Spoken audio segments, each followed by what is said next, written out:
Hi, and welcome to another installment with Math Basics with Mr. Besh. Today, this is a little mini lesson on negative exponents. And if you're here, you know what I'm talking about. And if this doesn't make any sense to you and you have never seen exponents before, you are essentially in the wrong spot.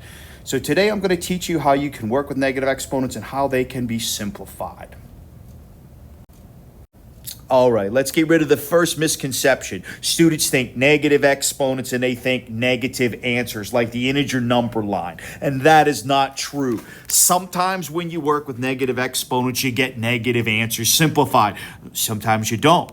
Okay, so what we're going to be doing is we're going to be using a versus model and a demonstration using 2 to the third power, and we're going to be comparing it to 2 to the negative 3 power. You are going to see that how we do it is very similar.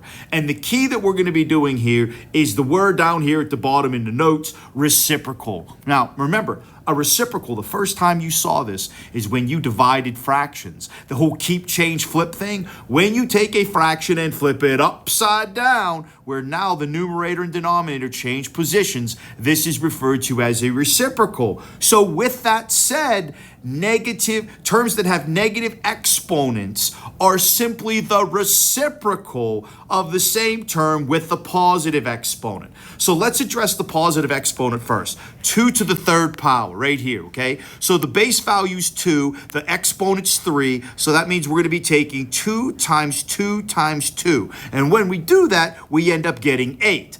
Easy peasy, right? So now we go to the negative 3 power, and now the process is basically the same. 2 times 2 times 2, which comes out to be 8 again. But here is the difference. Now what we have to do is take that whole number 8 and make it a fraction by putting it over 1, one of our previous lessons that we have.